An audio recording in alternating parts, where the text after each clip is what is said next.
Roy, what's this? Well, we're showing how to use a source of energy that's 93 million miles away. You might think of this as a nuclear station for producing electricity that's the world's most efficient. And what we're going to do is to take the rays of solar energy from a fusion reactor, which is our sun, and concentrate that radiant energy right here in this small area, which is then a hydrogen heater. Inside this is hydrogen that's heated rapidly, and then it is also cooled rapidly. So we're showing the ability of hydrogen to rapidly be heated and cooled as it operates as an expansive medium on a piston that's within this cylinder to then power an output. That output can be a refrigeration unit, it can be a generator, but this holds the world's record for converting solar energy in an amount that's no more than what we've taken out of the shadowed area from the bright area. Put that amount of energy right in this zone where we're heating hydrogen intermittently.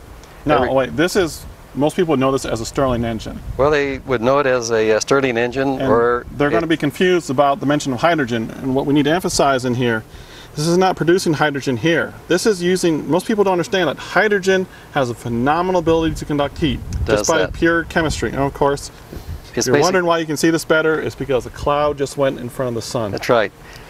So when the cloud passes, we'll be heating at full capacity.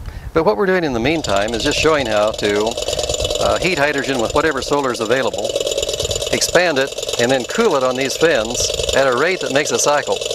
Wait, now we're still partly cloudy. That's right.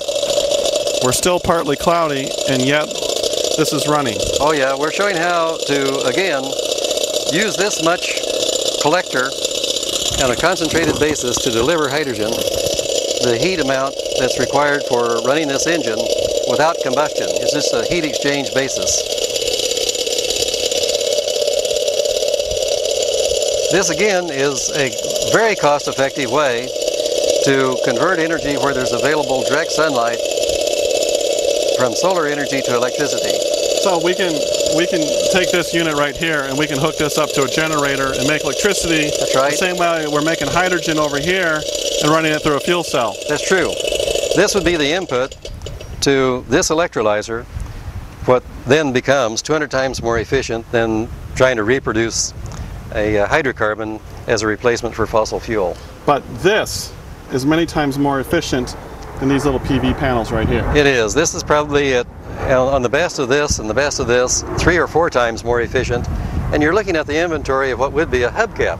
Right. This is the inventory of what would be the material for making a modern hubcap on a SUV. Now, again, this Stirling is a demonstrator model. It's a demonstrator model. Its actual horsepower output is milliwatts, but milliwatts, at 30 feet diameter, you'd be producing in the neighborhood of 30 kW. So a 30-foot diameter dish is going to make about 30 kilowatts of electricity. Depending on the cloud cover and the location. But not in production yet. But not in production, that's right. A lot of people have tried. Right. This needs to be moved from a prototype into mass production.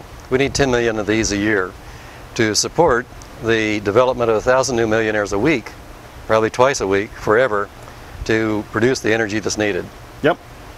You know, that's a key point that is rarely mentioned, that there's enough energy falling on our heads to make 1,000 or 2,000 new millionaires in the United States every week. And people wonder why I named my book Sunshine to Dollars. Of course.